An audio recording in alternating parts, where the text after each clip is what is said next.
TTD ప్రతిష్టకు భంగం కలుగకూడదనే అంశంపై కంకణబద్దులై పాలక మండలి ముందుకు సాగుతోంది.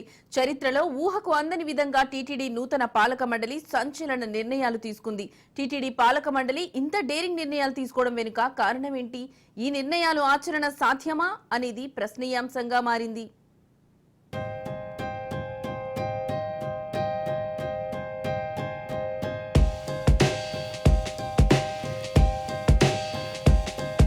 కోటి బ్రహ్మాండ నాయకుడు వెలిసిన దివ్యక్షేత్రం తిరుమల. శ్రీవారి క్షణకాల దర్శనం జన్మ జన్మల పుణ్యఫలంగా భావిస్తారు భక్తులు. శ్రీ వెంకటేశ్వరుని దర్శనార్థం విశేష సంఖ్యలో భక్తులు పాల్గొంటున్నారు. దేశం నలుమూలల నుంచే కాదు, విదేశాల నుంచి సైతం తరలివచ్చి మొక్కులు చెల్లించుకోవడం భక్తులకు ఆనవాయితీ. సంవత్సరం పొడవునా 365 రోజులు తిరుమల కొండలు నిత్యం భక్తుల రాకపోకలతో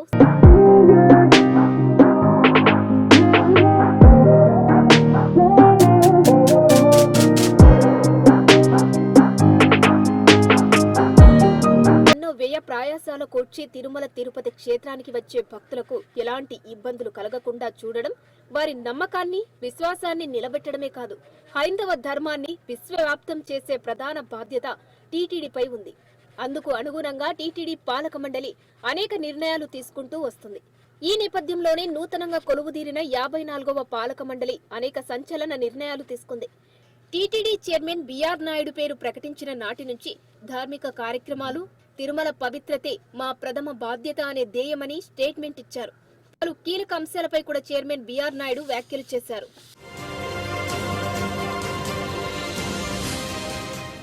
ఎన్నో ఏళ్లుగా మరుగున పడిన అంశాలను చర్చకు తెచ్చి ఆమోదించడం అందరినీ షాక్కు గురిచేసింది. అందులో కొన్ని తీర్మానానికి మినహా కొన్ని నిర్ణయాలు ఆచరణ సాధ్యం కాదనేది కొందరి వాదన. ఇందులో ప్రధానంగా అన్యమత ఉద్యోగస్తుల అంశం. టీటీడీ పాలక మండలి నిర్ణయంతో అన్యమత ఉద్యోగుల అంశం మరోసారి హాట్ టాపిక్ గా మారింది. శాశ్వత కాంట్రాక్టు ప్రాతిపాదికన పనిచేసే ఉద్యోగుల్లో అన్యమతస్థులు ఎంతమంది ఉన్నారనే విషయంపై చర్చ జరుగుతుంది. అన్యమత ఉద్యోగులు అధికారికంగా 50 లోపే ఉంటారని అంచనా. అయితే అనాధికారికంగా సంఖ్య 300కు పైగా ఉండే అవకాశం ఉందంటున్నారు.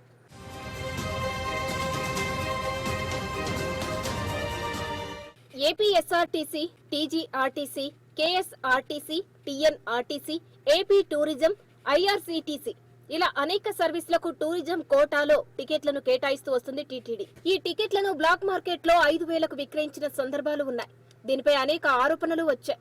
పూర్తి స్థాయిలో దళారీల చేతిలో పడిపోయాయని టీటీడీపై అనేక విమర్శలు వచ్చాయి. వివాదాస్పద అంశాలపై టీటీడీ విజిలెన్స్ విచారణ చేపట్టి నివేదికను సమర్పించింది.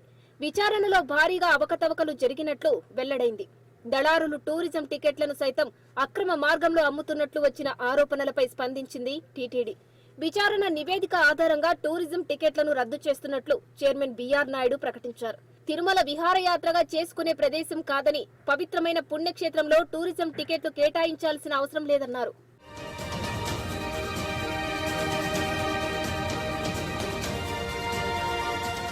పండుగలు, ఉత్సవాలు, వారాంతపు సెలవు రోజుల్లో క్షేత్రంలో భక్తుల రద్దీ విపరీతంగా పెరిగిపోతుంది.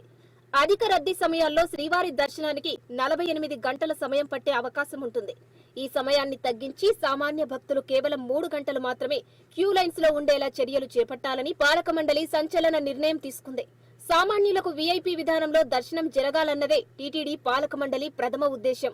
ప్రస్తుతం కొనసాగుతున్న ఈ ఫిజికల్ క్యూ సిస్టమ్ వల్ల రద్దీ సమయంలో దర్శనానికి చాలా సమయం పడుతుంది. కాబట్టి ఈ విధానాన్ని పక్కన పెట్టి ఏఐ టెక్నాలజీతో వేగంగా దర్శనం కల్పించే దిశగా అడుగులు వేస్తుంది టీటీడీ. సాధ్యాసాధ్యాలపై ఐటీ నిపుణుల ఆధ్వర్యంలో కమిటీని ఏర్పాటు చేసి పూర్తి స్థాయిలో అధ్యయనం చేయాలని నిర్ణయించారు. ఫిజికల్ క్యూ విధానానికి గుడ్ బై చెప్పి భక్తులు క్యూ లైన్లో వేచి ఉండాల్సిన పరిస్థితి లేకుండా చేయాలని టీటీడీ భావిస్తోంది. పిల్లలు, వయోవృద్ధులు క్యూ లైన్లో గంటల తరబడి వేచి ఉంటూ ఇబ్బంది పడాల్సి వస్తుంది. ఎంతో భక్తి శ్రద్ధలతో క్యూ కాంప్లెక్స్ చేరుకున్నా గంటల తరబడి వేచి ఉండే సమస్యను పరిష్కరించేందుకు గతంలో ఎన్ని ప్రయత్నాలు జరిగాయి. క్యూ కాంప్లెక్స్లలో అన్ని సదుపాయాలు కల్పించినప్పటికీ వేచి ఉండే సమయాన్ని తగ్గించే పరిస్థితి కనపడడం లేదు.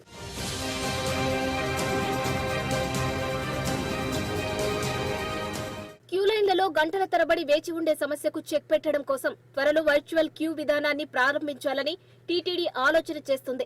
ఇందుకు అనుగుణంగా ప్రత్యేక చర్యలు చేపడుతున్నట్లు సమాచారం.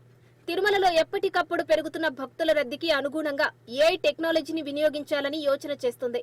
శ్రీవాణి ట్రస్టుపై అనేక విమర్శలు వచ్చిన నేపథ్యంలో టీటీడీ పాలక మండలి ప్రత్యేక నిర్ణయం తీసుకుంది. శ్రీవాణిపై వచ్చిన ఆరోపణల దృష్ట్యా పేరు మార్పునకు శ్రీకారం చుట్టింది. శ్రీవాణి ట్రస్ట్ మెయిన్ అకౌంట్లోనే నగదు బదిలీ అయ్యేలా చర్యలు చేపట్టింది.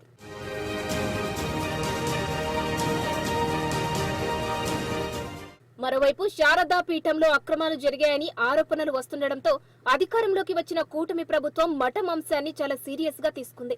తిరుమలలోనే కాదు ఇతర ప్రాంతాల్లో కూడా శారదా పీఠానికి ఇచ్చిన భూములను రద్దు చేస్తూ కేబినెట్ సమావేశంలో తీర్మానించింది. తిరుమలలో శారదా పీఠం ఆక్రమణలకు పాల్పడినట్లు వచ్చిన ఆరోపణలపై ఓ ఎక్స్పర్ట్ కమిటీని నియమించింది టీటీడీ. కమిటీ రిపోర్టులో శారదా పీఠం 100% దురాక్రమణకు పాల్పడినట్లు నిర్ధారణ అయింది. స్పష్టమైన ఆధారాలు బయటపడ్డాయి.